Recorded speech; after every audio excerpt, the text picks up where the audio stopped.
Alrighty. So my man, let me get you back here. Okay. I'll stop sharing. Bada bang. Jeff Frank. How's it going, brother? I got to turn my sound off. I got it live in the background. Okay, so we are live. I'm just going to go ahead and put the chat up so I can read some comments up in this business. You okay with that, Jeff 100%. Frank? Oh, yeah. Okay. Pop out chat. Bring chat over. If you are, we got 2 people watching. All right, Billy Berg. Hey, Billy Berg. Welcome to ARMTV Live G.O.A.S. Chapter 5 with TAL's Jeff Motherfluffin Frank. How's it going, brother? What's up, bro? Oh, not too much. Just trying to burn off some Christmas calories. You? Dude, life. If I were to tell people how amazing life is, it'd be unfair to people. So, good to hear. You guys had a good Christmas then?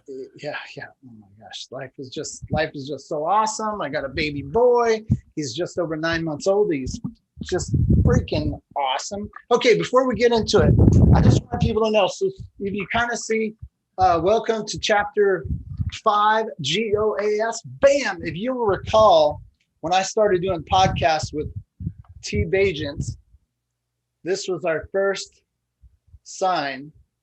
And as you see, I said early on, my goal is to slightly upgrade the room every time. And you see we have Beauty and the Beast, G.O.A.S, our other show, little ARMTV action. So looks good. Bam. Up in our game. Also, today's episode is brought to you by a couple people. We have Uncle John. Uncle John. Say hi, Uncle John. He is Uncle John, Jonathan Thompson. How's it going? Uncle John. What do I say about that guy? I really like him, and I want his channel to blow up. I want his channel to have more subscribers than my channel. So if you're watching, go over and subscribe to Uncle John's channel, because to be honest, he's better at this than I am. Okay. Also, if you've been watching a show with Travis Bajent, Beauty and the Beast, we have a sponsor, Western Survivor. Now, we got a cool promotion coming out. I just got my care package, so I got a bunch of Western Survivor products, those. But he's doing something cool. So he's an arm wrestling. He's a fan of arm wrestling. It's got original family recipe dating back to who knows when, but they've teamed up to give away an ARMBET table that only costs you $2 for a raffle ticket. As soon as they sell 500 tickets, they're raffling off that ARMBET table to some lucky person. They've already sold in a week 200 tickets. So it's pretty cool. He's trying to get his beef jerky into America, like Walmart, because it'd be a lot easier to get to us. But what I like about his beef jerky is not only it tastes amazing, but he dehydrates it over 30 hours, and there's no sugar added, no carbs added, and that's really healthy for you. It's over 65% protein.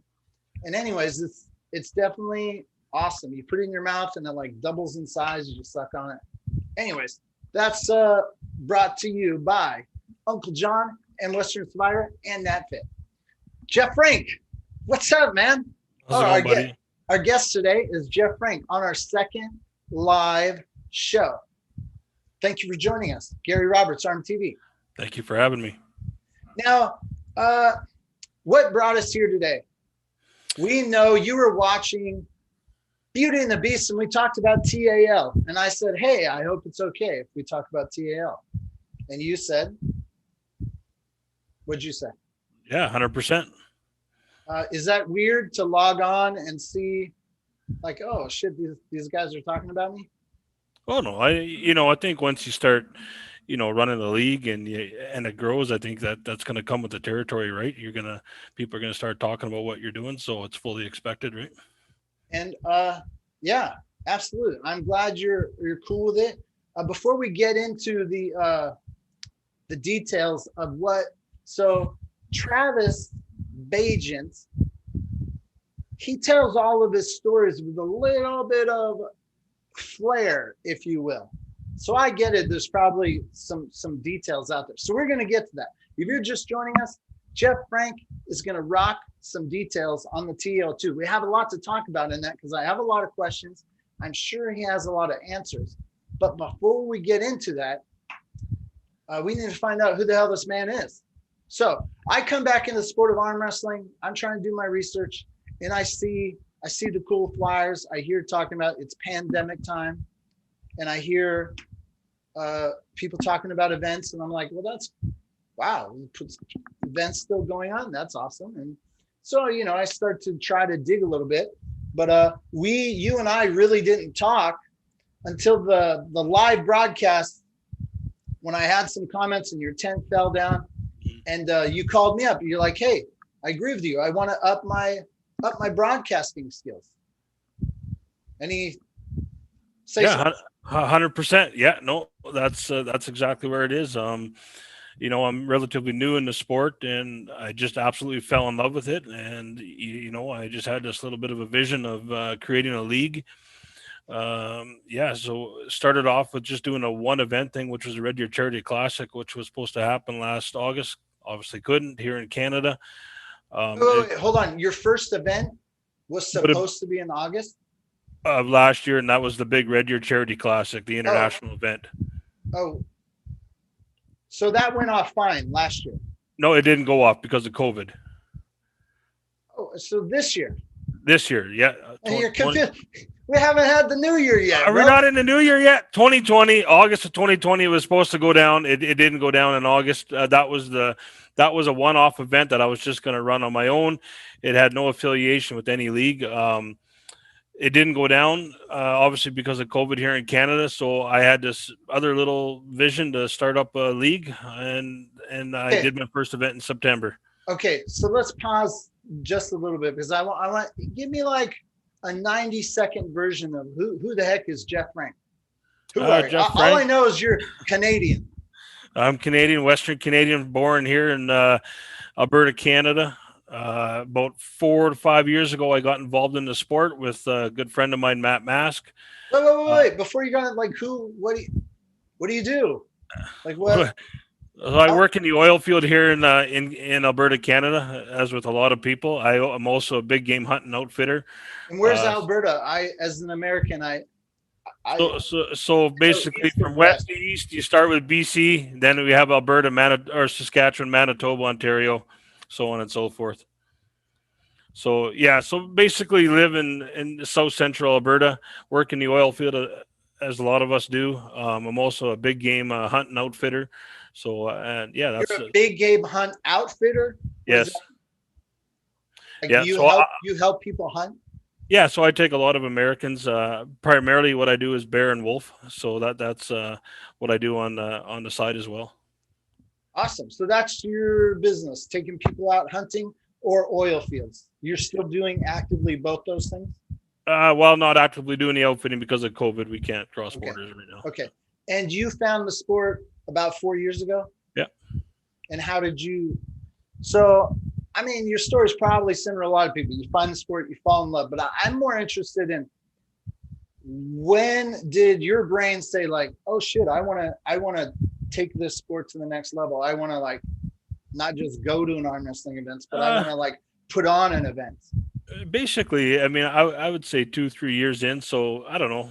Last year and a half ago, I started having visions of doing this and doing that and running some events, and it didn't really come to fruition. I just started pre-planning in my own little head here and doing some stuff on the computer, and you know, and then I had this vision of doing a really large event, and so I started planning that, which would have been the Red Deer Charity Classic, which we had 13 different countries involved, and it's still going to happen. Just you know, I don't know what the future is going to hold here with COVID, but Okay. So I know that event where the tent fell down was TAL1. yeah, But you're saying there was another event called the Red Deer Classic. that's right. So how did you go from like, I just want to host a regular event to I want to like have a league and like do this and be all official? Well, just because the Red Deer Charity Classic couldn't happen, I just started thinking, well, maybe I'll just fire up a league and basically it's what I wanted to do. Just started pre-planning and talked to some guys, and I thought of Total Arm Wrestling League, and fired up my first event in September. Jeff, I have to pause for a second. So we got a chat going on. Archery novice. He says, does anyone dislike the host voice? Get the fuck out of here. Let's move on. Who gives a shit? Give a fuck. Bro, get off my channel. You don't like my voice? Go somewhere else, biatch. We don't Let's move give on. a fuck. No, listen. Part of my shtick is I will engage with. Oh, so I was listening to you and Ryan's podcast, and you were like, I don't like the crazies. I don't like rude people. I don't. Whoever posted like Paul Italia.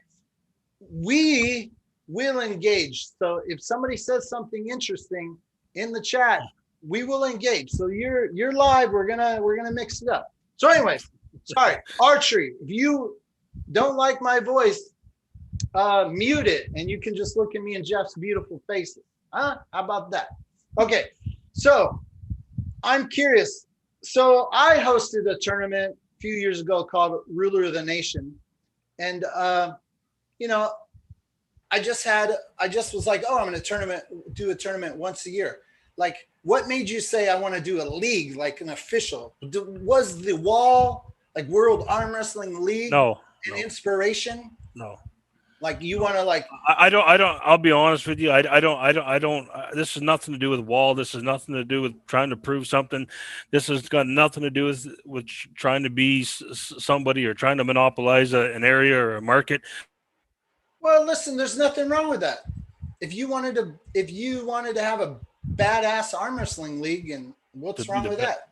To be the best that it can be, and so that's just where I'm at with it. And I just had a thought of, hey, I'm going to start a league and start running these events, every month to 2 months and see where it goes.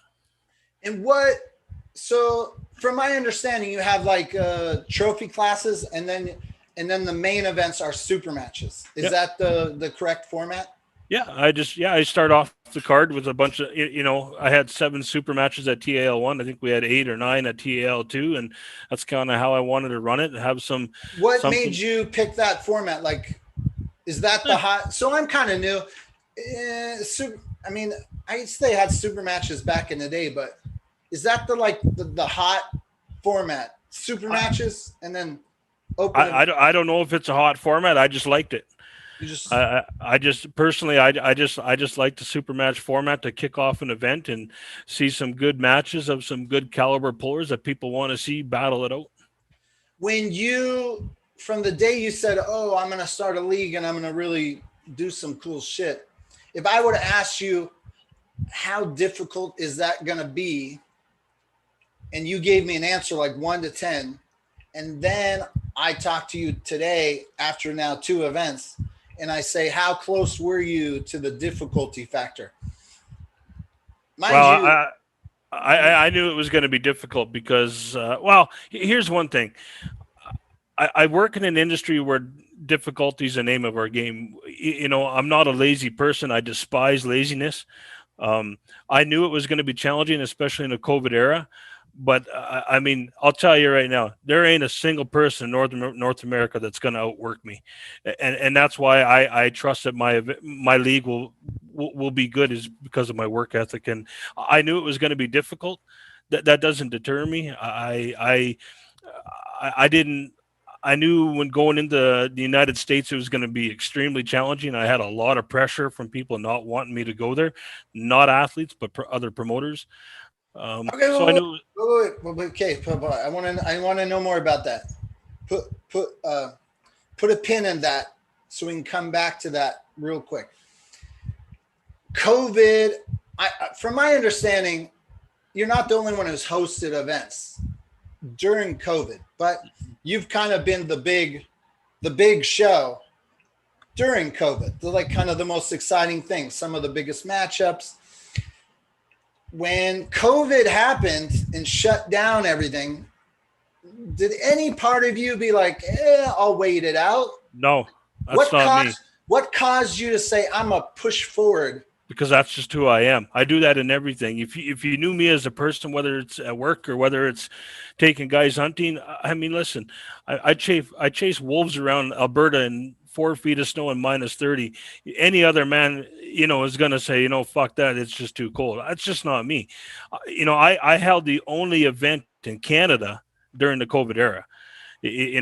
So I spent countless hours looking for exemptions through Alberta Health Services. I spent so many hours just working the phones, talking to people in the government, working our own local health services, just making sure I was not going to not have this event. I wasn't going to canceling was not an option, and same goes for having it in a different country in the United States. Ladies and gentlemen, if you are just joining us, we have 24 people watching. Jeff Frank's not going to talk about this, but I want people to know this little studio, it's maybe 10 by 12 feet. Jeff Frank's balls would not fit in this room. They are so big. This dude has some big balls. They will not fit in this room. I don't know how he's even sitting down. Bro, the fact that you pushed ahead, I mean, it takes some cojones, my friend. I got to be honest.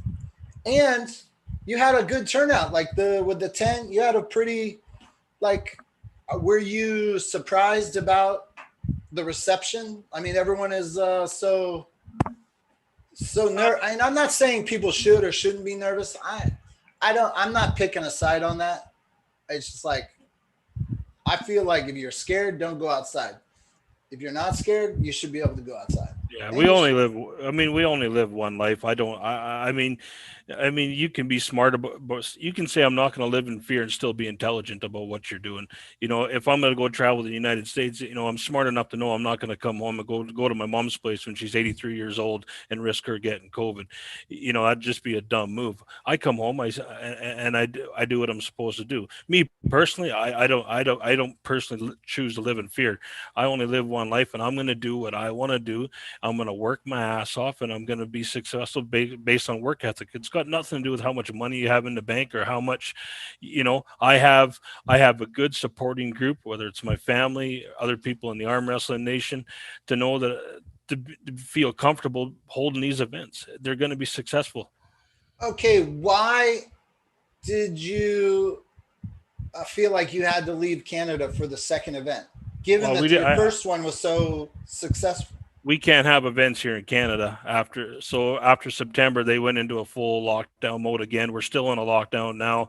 We'll be in a lockdown for the foreseeable future. I didn't want to just say, okay, well, fuck it, I'm just going to stop doing this. Listen, I'm going to go do something else. I'll go to Mexico. I'll go to Sweden. I'll go to Moldova. I'll do something. I'll go to the United States of America. So I started talking to Robbie Topi, and Robbie Topi booked a hunt with me, on a wolf hunt with me. So we've been talking back and forth prior to this, and that's kind of where this all came to fruition in Boise, Idaho. One of that was just talking to Robbie. So I didn't want to put this on a hiatus or put this on hold or wait. I wanted to keep plugging forward and keep holding events. Okay, so when you, forgive me for not knowing the exact date, when the Dallas Langston, when he arm wrestled BLM, I keep using the tent falling reference because it's too easy, but I apologize. When you have wind, it's like, wasn't your fault, but that event is the TAL one, correct? Yeah. When, what was the date on that? Oh man, September. It was September. Shit, I don't even remember. Early September. But September, when you were hosting that event, your country was not locked down from events at that period of time. That's correct. We could have outdoor events of up to 300 people at that time.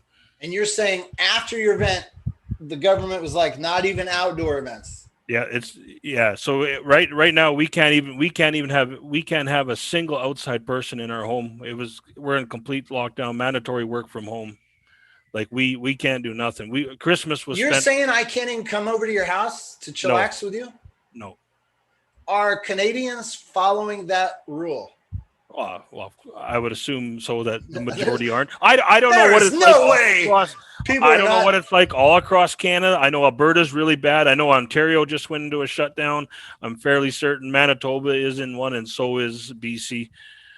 So pretty Given much the all of Canada. given the Christmas photos I've seen, people have had some visitors. I don't buy this. 100%. I had no Yeah. visitors. Bullshit. Anyways, okay. So you say, so after TL1, how soon before you announced TL2 in USA? Like how many weeks or days I went think it by? was a couple weeks, 2-3 weeks. And then you're saying people called you and said, don't do that shit. Oh yeah, I was getting all kinds of pressure the minute I mentioned going into the United States. It's been progressively just getting worse and worse. I don't give a flying fuck what anybody. I'll just put that out there. I just wanted to do the diplomatic thing for my first event in the United States and just listen. I'm not going to bother you. I'm not going to come in your area or your area. I'm just going to do my thing. I'll have it in buttfuck Boise, Idaho, and I'll still show you that I can hold one of the best events in North America. Okay, wait. Slow down, slow. I like to enjoy this out a little bit. Were people calling you because they were trying to look out for your welfare, or it was like, don't come into my territory? You're Don't come into my Canadian. territory 100%. What? Oh yeah. What? You're Canadian. You're not allowed to come here.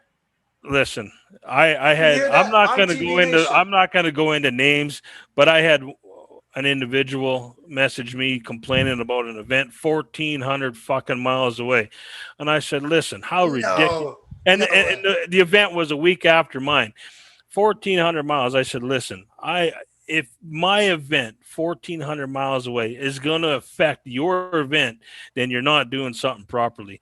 And they said, "Well, people travel." Listen, if you're going to use that as your reasoning, I might as well not have one in Alberta. If you're going to travel from Florida to Boise, you might as well. You're going to come to Alberta. It's going to be 30% cheaper to boot.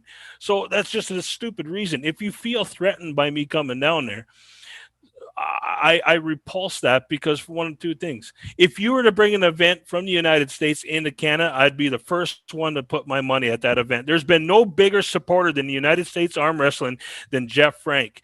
And I'll tell you why. You name another Canadian, a Canadian supporter, I should say, other to United States Arm Wrestling in the last 2 years. I'm a fucking nobody. I'm an amateur. I'm an elite level or a top amateur, novice, whatever you want to call it, puller. But Can I've I, spent. Jeff? Can I just say I'm really appreciating your energy, man. You're firing So, me up, bro. I well, like I'm it. just saying, I and know. nobody has. Stick with As it. an amateur Fired puller, up. I've been to, I've pulled in 7 events in the United States. Name another Canadian that's done that. Then I take my own money and I hold an event. So I don't know why people are feeling threatened. I don't know why people think they have this sense of fucking entitlement or this they want to monopolize an area. It's just no. I look at it as hunting. The more people we have hunting, the bigger and more powerful our sport is going to be. It's the same with arm wrestling. The more people we have engaging in these events, the more powerful we're going to be. Stop feeling entitled. Stop fucking trying to monopolize areas and markets and think this is somebody's encroaching on your it's ridiculous to think that. It pisses me off actually. Yeah. Listen, I'm talking to you out there. We got 34 people watching. Uh, you guys, I don't. This whole like, there's not enough room for multiple promoters. I don't know if I agree with this. If you want the sport to grow, more events, are better, right? And I personally, so let me get in your position. So I'm born in Portland. I've visited Vancouver, BC area. If I wanted to host a tournament, and I'm like, I love that area. It's so beautiful. If I wanted to host a tournament up there, would Canadians have a problem if Gary Roberts decided to host a tournament in Absolutely fucking not. I can't think yeah. of one person in Canada off the top of my head that would have a problem with that. It's absolutely ridiculous. Why would you have a problem with that? Gary Roberts, if you had one in BC, I'd be the first one to put my $40 down on an entry fee. Yeah, it's so multiple promoters or just one promoter we're giving you. There's 3 or 4. I just had a message just when I announced TAL3, and I just put a time frame out there for March in Louisiana. Well, holy fuck! I mean, and so I had this individual message me and kind of go off on me and just could not reason with them whatsoever. I said, listen, guy, if it impedes on anything that you have going on there, I will fucking move my dates. I'm not here to prove anything. I'm not here to stomp on your event. I just put that out there as a time frame. Listen, all you had to say was, Jeff, I have an event going down. I would have said, no problem. I'll go to fucking April 15th or I'll go to February.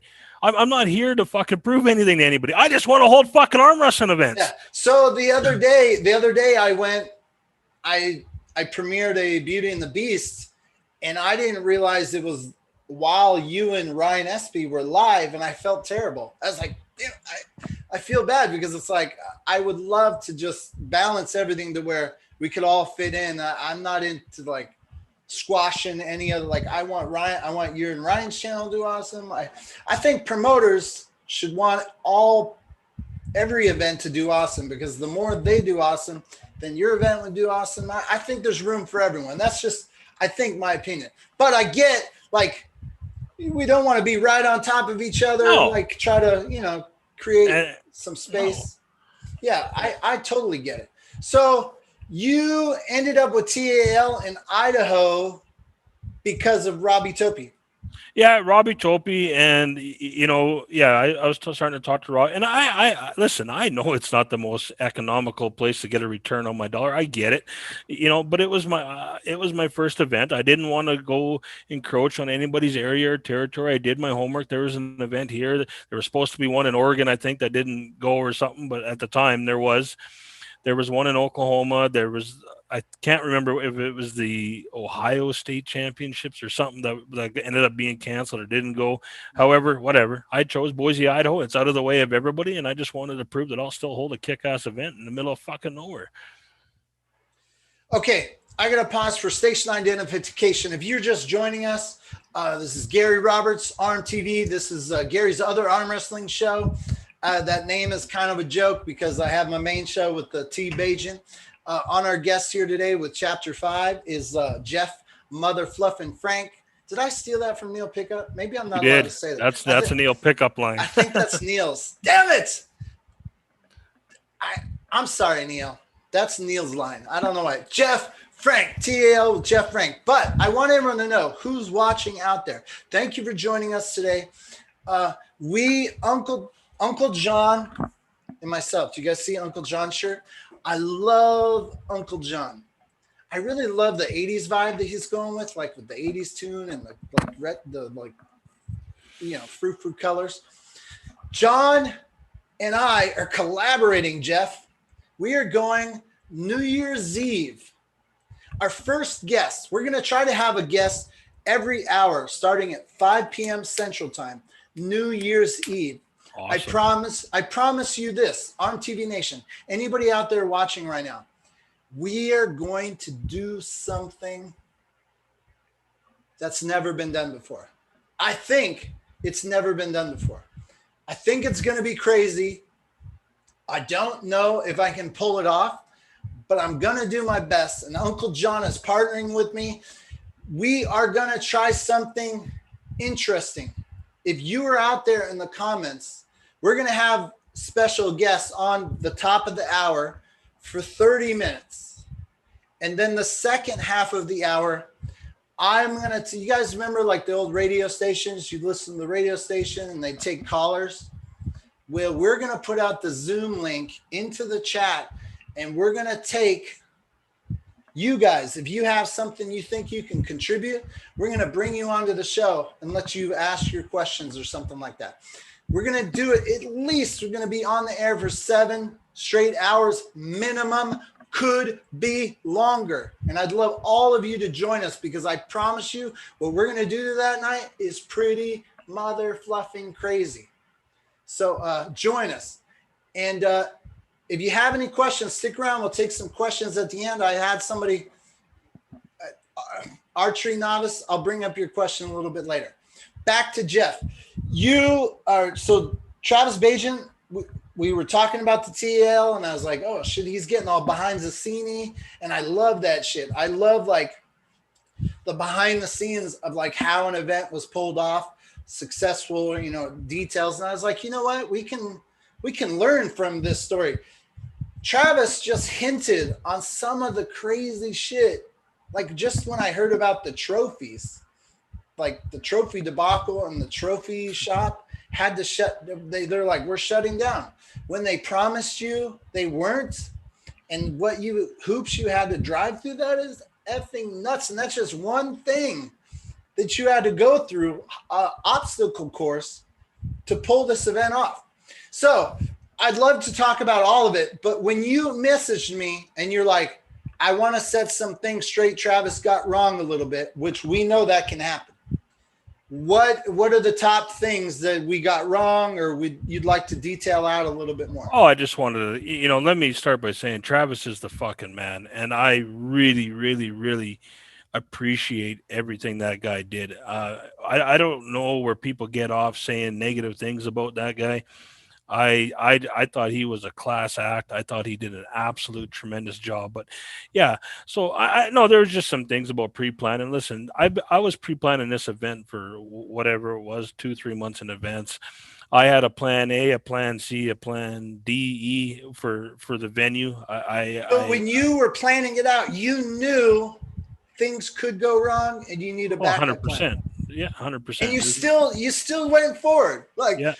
Did somebody call you up and say, bro, you know that they could shut you down? Like you could have your event canceled. One of the things I had people message me all the time saying, they were phoning the venue and asking them about it. And the venue, they were talking to just whoever picked up the phone, and the venue would say, I don't even know about your event. Little did they know that I was dealing with one of the sales managers, and we hadn't even promoted it yet. There was just all kinds of fucking melee. And I had a draw sheet and a tournament director already picked out, and unfortunately she couldn't make it. She had other plans. Oh, so that's where Travis came in. He's like, you didn't have one. You had one. Oh yeah, I had two, and then they both ended up, then Brian Kerner reached out to me and was going to bring his wife, but unfortunately she couldn't come because of her job, saying that if she went there, she'd have to quarantine for 14 days. So that didn't work out.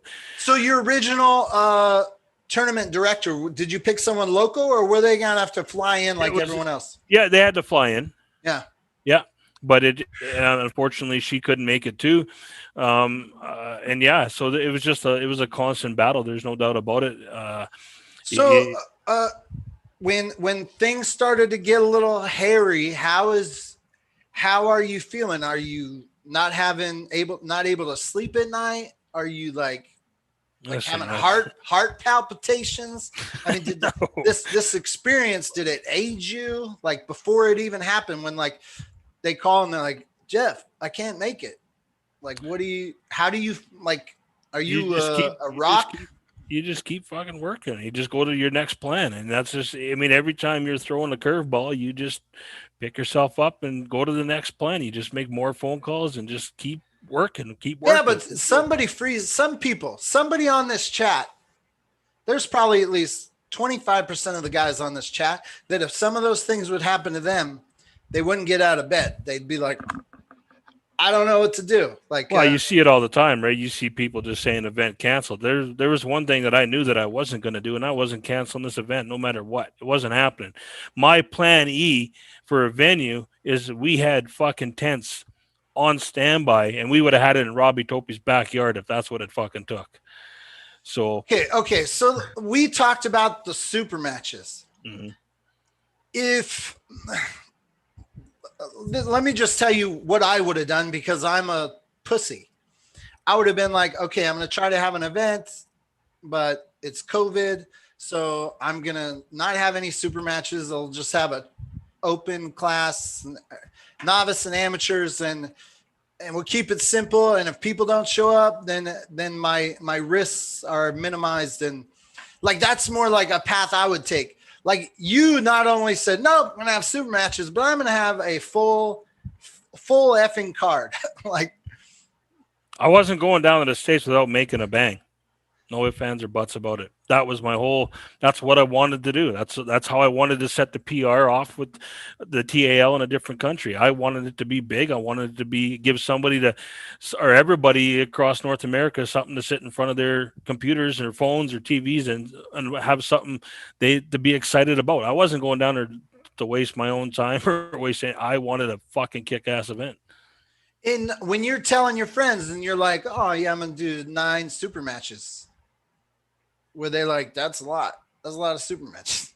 No, Why nobody. not? What? I mean, wouldn't you have still kicked ass with 4 super matches? I'm I just didn't playing want dead. four. I I'm didn't want just. four How super did you pick matches. 9? Because I wanted 9 super matches. Listen, I didn't want 9. Actually, I wanted there was the one that there was the one that kicked off the event, the Jesse Halliday, Nick Postal. Just I didn't really want to do that one. I was asked, I'm like, oh fuck it, whatever. Let's do it. It didn't cost me anything. So I had 7 at TAL1. I had 8 at TAL2. There wasn't much difference. It's what I wanted. I wanted a showing of some big names and some And kick-ass how matches. did you like? How do you give us some insight? If you want to set up super match, what do you do first? Like how do you call people up? Go, who's the hottest people? Like who's the most in demand? Like how do you arrange a card? The reason I ask because I saw Neo Pickup say on Facebook, it takes talent to match make, and I'm not even sure what he was responding to that comment. I know it was sort of after your event, but I was like, how Well, matchmaking listen, I does know take. everybody goes into that. Like, I know I respect Neil 100%. I know what he's saying, but everybody's basing opinions off knowing fuck all. And that's because nobody knows. For one, I wanted to showcase people who I thought in Canada would be viable, logistical, good opponents against some of the best in the United States. Look at the Jesse Halliday match against Justin Bishop. That was a good, even though he lost 3-0, he showed Jesse Halliday that he can bang with one of the best. Ali, well, I think Ali had a lot more to give than he showed, and he took a lot of flack for it. And but Ali's a bad motherfucker, man. And I just think that the nerves got to him. But Yeah, that's why, I was trying to do some research. I never heard about that guy till after his yeah, apology video, and then I was like, oh, he did talk a little trash, and I was like, oh, he got kind of clean house. Like, yeah, hey, I had to pause. Something big just happened, Jeff Frank. Can I tell you, real quick? 100%. Okay, so Travis Bajent and we do our show, and there's this guy. He comes in and comments. He's known as to be a big Travis Bajent fan, and he can't stand Gary Roberts. But we just turned on Super Chat for the first time, and Bud Zilla super chatted $1.99. Bud Zilla, we sincerely appreciate you being our absolutely first super chat, knowing you're not a fan. So you must be here for Jeff. So we appreciate Jeff. You helped me get $1.99 from a guy who's not a fan of ours. So thank you, Mr. Budzilla. I'll buy a half of a Starbucks. Okay, so you went in wanting a kind of USA versus Canada vibe. That was the. Yeah, I definitely wanted to showcase some of the champions that I had in TAL. I know they're both really good guys, and so I definitely want the Justin Bishop match again, Justin against Ali was scheduled for that Red Deer Charity Classic event in August. That didn't happen, so that was an easy one for me to say, hey, let's do that one now. I think the way I branded, I took a lot of flack from WOL too about my events and how I branded it, and I didn't listen. I got nothing. I mean, we're on good terms, and they support me. But you took a lot of flack for how you branded it. Yeah, exactly. What? And well, they just said I was too professional. So how can you be too professional? well, I mean, you're using their superstar athletes, and you're making nice banners, and you're doing a lot of promoting with under a different banner, right? So I took a little bit of flack, but I said, listen, I'm not under contract with the WAL. Your athletes are, and listen, if you don't want them to pull for the TAL, then just tell me now, and I'll scrap anybody that with a contract. I'm not going to sit here and bicker back and forth. I'm just going to move ahead, and I'll just find different guys. So, And okay, you bring up a good point because Travis and I just talked about this, and we were talking about, oh no, sorry, Christian Binney and I were just talking about this, and we were talking about it under the guise of like, if you're under contract, then you can't arm wrestle anywhere else. And it's like, oh, but there's a standout here. Not only, I mean, I found it interesting that of all the places a wall athlete was able to arm wrestle was another league. I mean, I would think they would have said, no, you can arm wrestle a regular event, but if somebody's branding themselves as a league, then you can't arm wrestle. And you got that to be different. How did you do that? just listen. Don't. I mean, I think it goes with anything. Just don't bullshit people. Don't. I didn't bullshit the WAL. I did a couple things not knowing how to go about it that they just corrected me on, and we had a good working relationship. So you did communicate with them? Oh yeah, on every match. Really? Oh yeah. And like how high up? Like Kaplan or one of his peeps? One of his people. Yeah. And what's an example of something you did that they were like, we have to correct that? So I had talked to him about using a certain athlete for TAL1, and they gave me the go ahead, but it had to be in writing, which it wasn't. And I started to promote that match, and they just sent me an email saying, "Hey, listen, we need to authorize that in a written email." I said, "Hey, no problem." So I took it down and went about it the right way. So they just had to, like, in order to push their paper, because they're like an official organization, they needed like it in writing. I got you. Yeah. Wow. Okay. Can we take this opportunity, because I didn't realize the seriousness of Cody Merritt's injury. Mm-hmm. I mean, when someone tells me Cody Merritt broke his arm, but he won the next match, I mean, my naive brain was like, oh, well, then it must not have been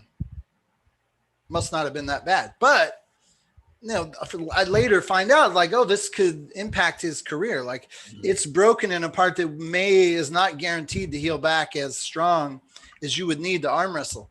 So do you have my apologies for not recognizing the severity of your arm break, Cody. And that is, heart goes out to you, and I hope you're healing up well. Do you have any inside info to his progress? Is that still correct? Like, he may not be able to arm wrestle left again? No, I think that might have been the initial assessment, that there was a possibility, but I still think it was fairly low. I think now that he's been given the green light that he'll heal up 100% and he'll be good to go. Big, awesome. Because I heard he was now interested in setting up some right-handed matches, and I was like, well, if he was looking for a right hand, then that must be good news. Yeah. Bam. Very good. Excellent. Also, when you saw, what were you thinking? You want to come in America, you want to create a big splash. And then when you had, like, Corey hurt himself, were you like, oh shit? Oh, fucking right. So nothing makes a guy feel worse than anything else than a guy getting injured under your event. Yeah. I fucking felt completely horrible for both those guys. You don't want that to happen to anybody, let alone at your own event. You feel shitty. You just kind of strategize ways to see what you can do to for future events to help guys out if they do. But I guess it's, at the end of the day, it's the nature of the game. We know what we're getting into, but yeah, your guy feels shitty. You don't want to see that stuff happen, man. But hey, these guys are warriors. They show their warrior spirit. Cody goes on to win. Corey comes back to beat Wayne Withers right-handed with a torn bicep. Like, I mean, they're just incredible individuals. And yeah, you hate to see it under your banner. That's amazing. Robbie and Cody, amazing match, but Corey coming back and still pulling right and winning was like, it's like, oh my dude, you're awesome. Okay. Question. Travis Bajent said there was a 30% chance that the struggles at this event would retire. I'm not a fucking quitter. I'll tell you would, that right now. I don't give a shit. I will fucking be. I don't know why. Tell Travis Bajan. Tell him. No, this ain't to Travis Bajan. Travis Bajan is just. I mean, he's just. I love that guy. This isn't. This is to everybody else that's a fucking quitter, man. Like, listen, everybody's. I noticed. No, I shouldn't say everybody. There's these certain promoters and guys that got this image they want to uphold and try to be this guy or that guy. Listen, I'll be the first one to fucking stand up and say, listen, was this the most financially successful event? Fuck no.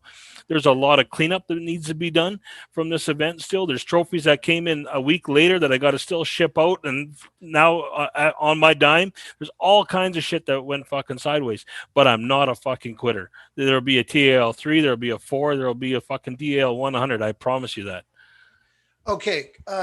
When Travis Bajan, he said, let's just put it out there. If you want to host super matches and you're putting up like paying airfare and hotel and stuff, he's like, it's like a 2G pop per super match. Is that, I mean, you don't have to get too specific, but is that pretty accurate? Like if I wanted to host a tournament with doing the same thing for the athletes and I had 10 super matches, is that a 20G? No, he's 100% correct. I had a budget for this event. Now listen, I had an allotted amount of money for this event. Now, in the last week, I took a fucking shit kicking on all these extra costs. I'm still paying out extra costs, keeping in mind that a majority of these costs are in US dollars, which means I pay a 30-cent premium on every dollar spent.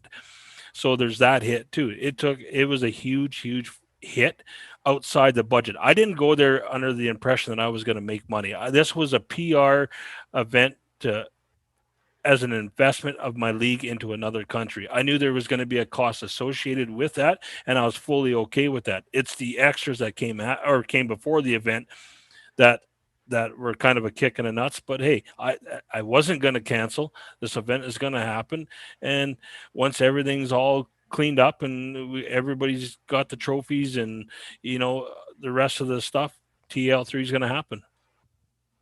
So you're telling me that, so I had a ruler of the nation. I gave away 20 grand and it went to like prize money. You're telling me you can spend 20 grand or more and you haven't even hit prize money yet. Jesus. Yeah. So what is the budget you put yourself for the TALs? Can you give us that info or is that too much? Well, I don't want to disclose it all. I mean, for TAL2, I had a $30,000 budget for that. Man, that's awesome. So and it and the end cost is going to be nearing, once everything's said and done with all the extra hits I took, I'll be nearing $40,000.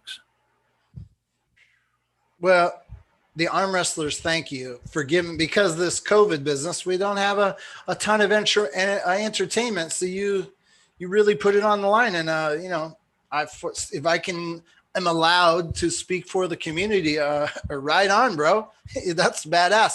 I would like to mention Rufus St. Hubens. Am I saying your name right? Gave us a super chat, $4.99. This is our first day we were ever having chats. And that's pretty awesome. We're up to 41 people who are watching our live broadcast. Just to give you guys some information out there. I've been wanting to do a lot of interviews, but before I could do the live, I was having to actually edit and post-production stuff combined with my trying to upgrade all the older footage. And now that we're able to do live, expect me to be talking to a lot more people, because once you and I are done talking, it's out there. The people have listened to it happen. And then I just post it and it's like, boom, it's a beautiful thing, this live thing. So thank you very much for joining us. Okay. Back to the show. You're saying you go home and you're not even fully wrapped up with taking care of all the things like shipping out the extra metals, but you're still like TAL3 is happening. 100%. Not even a flinch. Not even a flinch. Now, out of all the United States of America, how do you pick Louisiana? Like, of all the different places, what's your mind process? I had a bunch of people reach out to me and listen, like, anybody can say whatever they want. Nobody knows what goes through my head. I know exactly what I was doing. I knew exactly what I was going to get into. I know where the financially successful places are in the United States. Trust me, I do my fucking homework. And when it came out, when I started looking into TL3, which I'm not going to do any crazy planning yet until everything from TAL2 is cleared up. But a few guys reached out to me and said, "Why don't we have it here? Why don't we have it here? You come here, come there. Let's do it back in Montana. Let's do it in Wyoming." I think Louisiana is a really cool place. I think there's a good hub of arm wrestlers in that southern area. I've been You know who's contacted. down there? Barry Bourne. I'm Yeah. a big, hey, Barry Bourne, if you're watching, I'm coming for you. I will beat that ass. Listen, Dan Mosier is out of your league. No, it's they I'm don't gonna even they shouldn't beat, even be mentioned in the same fucking sentence. Let's just be honest. but the Barry Bourne is a world champion, sir. No, Come he's on. not a world champion. Dude, he is, he says he's a world He's champion. not a world champion. Listen, And I will crack that hand back, Barry. Crack it. Dan yeah, Mosier, you're out of this dude's league. He's Jeff's right. Barry, you're going to have to lower your sights just a little bit. You are the worst world champion in the world. I don't know if he got a little bit of slice of humble pie in Ohio when he took shellac in there, but by nobodies. But listen, man, give the guy credit. I mean, the guy's confident in himself. You got to love that. I mean, is he a little overconfident? Maybe I don't know what his angle is, but or a Dan Mosier or Chant Shaw, like just let's calm down a bit. Yeah, you gotta bring it down. But just know Yeah. that Barry Bourne, he lives on Bourne Street. He's royal blood from 4 different peer bloodlines. He's Yeah. in your area. If you want to involve him, I'm If sure. you reach out to Barry Bourne right now and you tell him, listen, in Louisiana, my event, if you want to super match anybody, you can super match me. I'm on your level, buddy. Let's fucking do it. We hadn't got to that. So where is your level? Are you? Where do you put yourself? I don't know. I mean, I finished 10th at nationals in the Masters division. I'm not as a puller. I don't know. Maybe I don't know if you classify it as an elite amateur or maybe No. a very very beginner pro. Like I guess in that neighborhood. Can you going back to the story? I we skipped over it a little bit. Was the craziest thing that you had to overcome was these medals? Tell me Uh, about it a little bit. What happened? You're about to pick up medals, and they well, see, were when I not was going to be open. well because Alberta went into a lockdown, right? So it was a mandatory work from home. There was things going on before that. There was all these restrictions being put in place. It's affecting a lot of small businesses. People can't stay open. They can't effectively run their business, and sometimes it's more cost effective just to shut the doors and wait it out. My wife just got laid off her job for that exact reason. Even though hotels are technically allowed to stay open, they just found it more viable to shut the doors for this lockdown. So that's kind of what happened with the trophies. Did Um, they But I was told that you had a conversation with them, and they promised you delivery. No, we'll be open. No, don't worry. yeah, no, 100%. I had already put $1,000 deposit on them, and they had to be, and yeah, they just couldn't afford to. We couldn't get them done. I just said, listen, I need these trophies. They need to be in Boise, Idaho by next Friday. I had to pay $1,000. I think it was maybe it was just over $1,000 premium on top of that. So I had literally $5,500 into trophies alone. No, that doesn't even include the Air Express. So Yeah, yeah. that too. Oh, yeah. You have to ship That them yeah, overnight. that Tuesday they were fucking done. I had my wife scrambling around on that Tuesday trying to figure out how we're going to get them to Boise, and UPS said, "Yeah, bring them to Airdrie, which is just outside the Calgary International Airport, and we'll get them there." Well, we get to the Oh UPS, and my they're like, god. "Well, we can't Oh my we can't god. standard freight these. We have to Air Express them, and we still don't." What? Yeah, so And we that still didn't can't. break you? That didn't So break your soul? So I was, well, yeah, I was pretty down. I'm like, fuck me. And so, there was that cost. I mean, the venue change was an added cost. I mean, that one was a big hit because that's an American dollar. So I paid 30% on top of that, or 30 cents on every dollar, whatever. So you go from getting a little bit of promotion money from the other venue to having to pay a substantial fee, right? And not only that, there was things I didn't even talk about, like this new venue, they wanted everybody to wear masks. So I'm like, fuck me, how am I? That was one of the big things. People are messaging me not wanting to wear a mask, so I'm just begging this guy, like, just fucking let it go. Like, trust me, I'll fill up your bar. Like, just turn a blind eye. I ended up not saying anything and just kind of pretended I forgot about it and didn't say anything to anybody, and it kind of worked out there. So. Okay. Pause. People out there, whoever's in the chat, let's do I don't know if you're religious or not, if you believe in a higher anything. We're going to all put our brains together. We're going to close our eyes and we're going to pray that come TAL3, that all the powers in the universe, that God or whoever you pray to or believe in, gives this man a clear path to hosting an arm wrestling tournament, because he's overcome enough obstacles, I think, for a lifetime for one event. So we're all praying for you, sir, that the TAL3 is smooth sailing, because boy, you deserve it after that one. So I got to ask you a question. When you're hosting a tournament, do you need a certain number of entries to create a return? Well, I'll tell you right now, my business model is not based on entry fees as a primary source of revenue generated to get your money back. I had other deals that I don't want to really disclose either. With sponsorship people, I don't want to say back and all, because I understand everybody's in a tight predicament right now and everybody's watching every dollar they have. So I don't want to act like they're at fault. It's just things that you thought was going to be there that ended up not being there is a tough thing. So my business model has never been about entry fees. I have a totally different model in mind. TL2 is something totally different. I had TL2 I used as an advertisement of the league. It was an investment of the league into another country. That's what it was for. I had a budgeted a lot of amount of money to advertise this in another country. This wasn't formulated around the business model that I have prepared for each event going forward. How many? Okay, so I have just a couple more questions before we wrap it up. How old are you? 41, too. 42. So you have 30 years before maybe you sit down and sail off to the sunset. Are you tapping into your retirement to blow up the TAL, or is this like fun money that you've set aside? Like, are you I want to give the arm wrestlers some perspective here. Are you spending what should be your retirement money to do this for the community?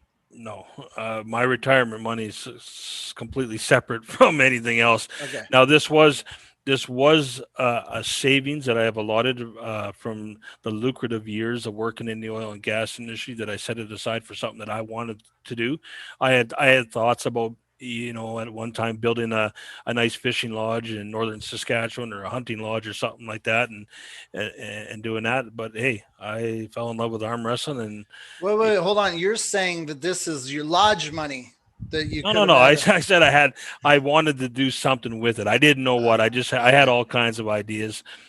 Whether it was that, or the wife and I talked about doing other things, and we thought about maybe building a nice cafe out in Western Alberta in the mountains, and doing something out there. Like, we had all kinds of ideas. So it's something that I wanted to dip into, and build an arm wrestling league.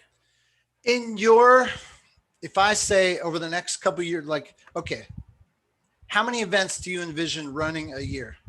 How many can you do? I have all sorts of different business models prepared, that how I want this to go. I have a very, very hard, or what's the word I'm looking for? I have one business model that's very aggressive, where I could see me doing, up to 15, 20 events a year across the world. What? Listen, that's just an aggressive. I'm not saying that's ever going to happen. I just put every scenario on the table. Listen, I'll be straightforward. I have the resources today that I can make the TL whatever the fuck I wanted it to be. That doesn't mean I want to tap into those resources and do this. And I want this to be built on my own hard work and from the ground up. If I wanted this to be the biggest fucking league tomorrow, I could make it that if that's what I wanted to do. I have the resources and the networking to do so. It's not the way I want to do it. I want to do this.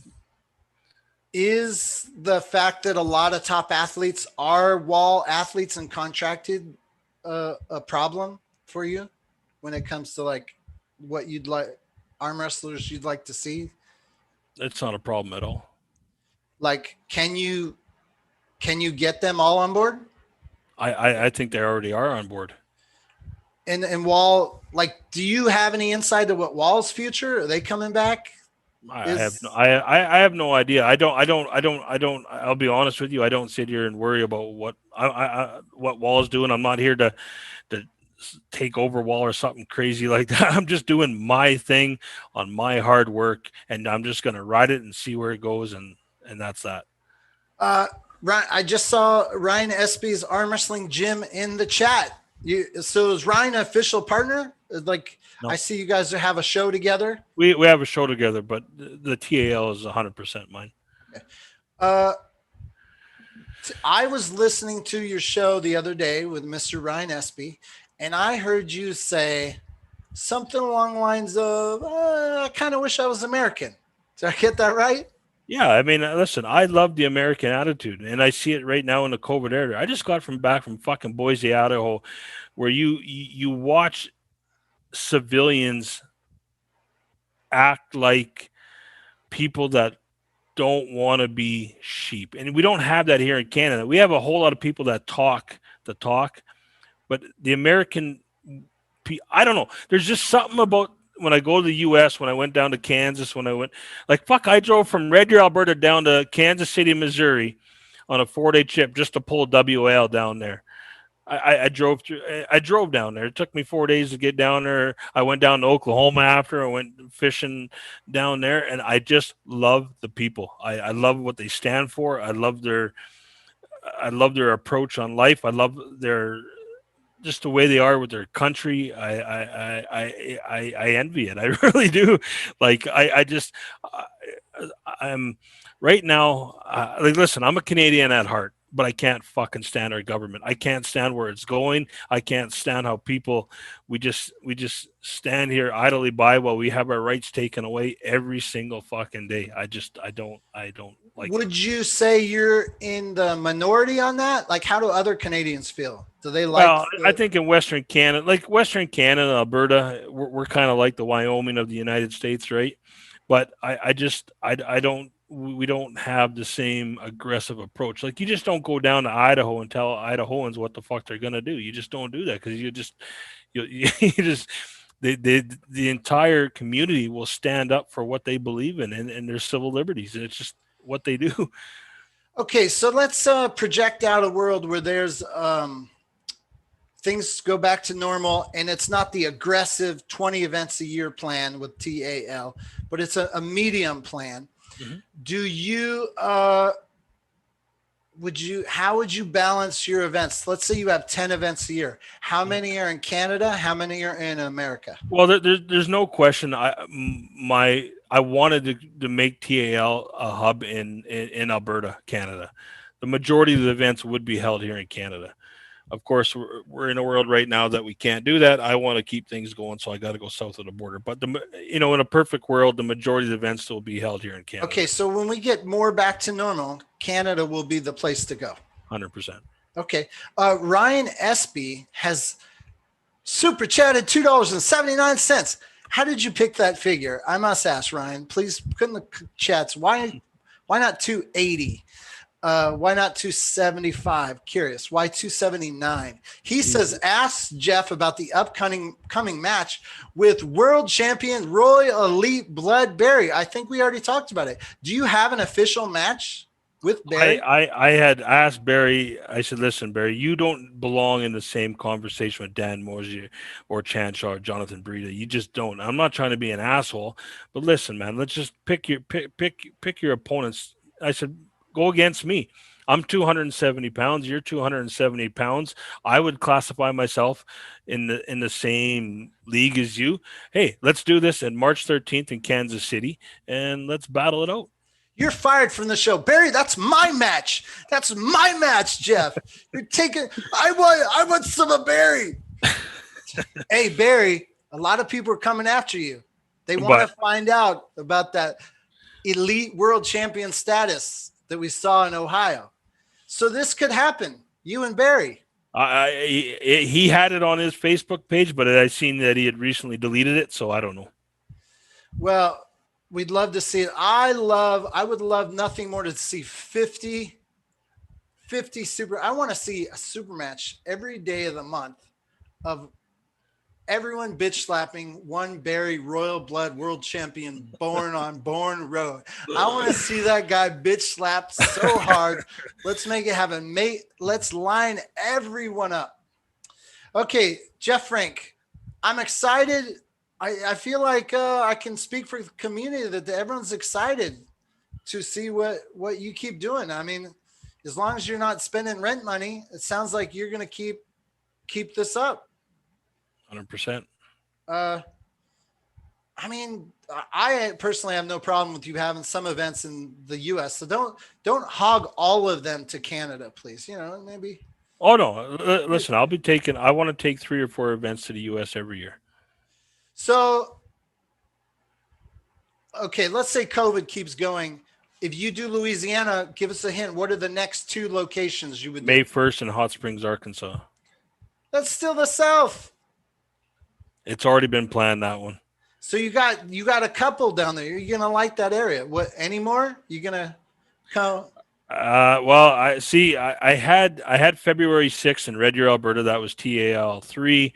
That was BLM in Dallas Langston 2. That's gone for shit because of COVID. There were some other good matches on there. Sam Pofker and Akash Kumar. That was on that TL3 card. TL4 was March 27th in Red Deer, Alberta as well. That had Joe Fox against Ryan Bowen, Lachlan Adair against Todd Hutchins, and stuff like that. But everything's kind of going for shit now. I got to reorganize and reset and just kind of see where everybody's at. And Ryan Espy said you got a new headset for Christmas. No, I just stole my kid's. My kid got one for Christmas. I just went and robbed it from his Xbox. Oh, dude, it helps. You should always use it. It's the quality is much better. Anyways, so you and Ryan, how often do you guys do the podcast? Once a week. Once a week. And do you have do you guys pre-plan what you're going to talk about, or you just wing it? No, we pre-plan. All right. And that's all. I heard you guys saying you might go to evenings. Yeah, I just told him I think that would be a better idea for having more engagement with super chats and just chats in general. Yeah, right? Hey, go super chat this guy's channel. If you're out there, go support. So is it Ryan's channel and you're the guest? I want to make sure I have the proper credit. It's on Ryan's channel, but we have named it the Total Arm Wrestling Show. So it's based around the Total Arm Wrestling League, but it is on Ryan Espy's actual channel. Okay, if you're watching, so this will be up on our site forever and eternity. Go to, hey, Cobra Rhodes and Eric Roussin are in the chat. What's up, guys? Go over to Ryan's channel, sign up, do Patreon. You know, everyone's doing good work. Go support them all. I see MBK in the chat. Hello, MBK. Hello, Joseph. I arm wrestled Joseph. I think I weigh 200 pounds more than him, and he totally owned me. Damn. I'm really far away. I need to start training because after you take Barry, then I want sloppy seconds. We're about to wrap up. If you have any questions in the chat, go ahead and throw them up there real quick. Jeff, man, what about Eastern Canada? Have you mentioned Eastern Canada? I had talked to BLM and Evan Burgoyne about doing something out in Ontario too. So it'll happen. Looks like Devin Larratt country, right? It feels like this should be. Is there any talk of getting Devin involved? I'm sure we'll talk. Right now, my main focus is to get my good buddy Matt Mask back on the table. He's moving tomorrow, so I gotta go over there and he's moving houses, so we're gonna go help him move. And yeah, that's kind of my first priority is get him back in a good match, and we have some good plans going on with some matches with him. Shout out to Mr. Matt Mask. I think it was like a Canadian Nationals I went to. It was the first time I met Matt. I think it was before he became a household name. And I was like, "Ooh, this guy's got good energy. I love that energy. I love that fire on the table. That's exactly what a cameraman like myself is looking for." So anything he's involved in, I watch that. I watch that shit till the end. He's good. 100%.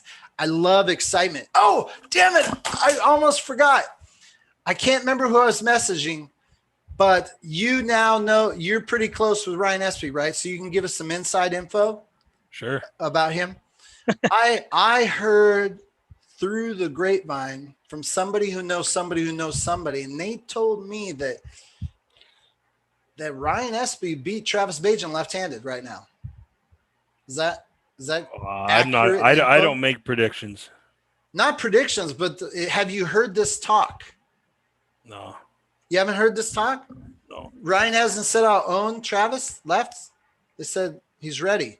I want to see if it. Red Deer Charity Classic had Ryan Espy against Travis Bajan, Paul Passport, and Robbie Topi in a best of 4 showdown. Yeah, I'd love to see it. Hey, Jeff, thank you for giving. Is there anything I missed that we went over on the show and we got wrong? No, I think we touched on it all. So Travis says he worked real hard for you. You agree? Travis Bajan, I'll tell you right now, Travis Bajan, I owe that guy a lot, and he like for as scrambly as that event was, there's no question that Travis Bajan did a fucking standout. So did Bob Brown.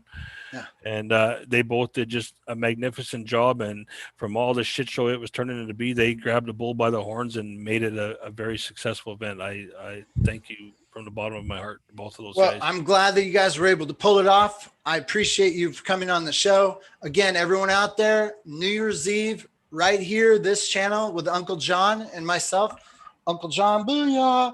We're going to be doing something amazing.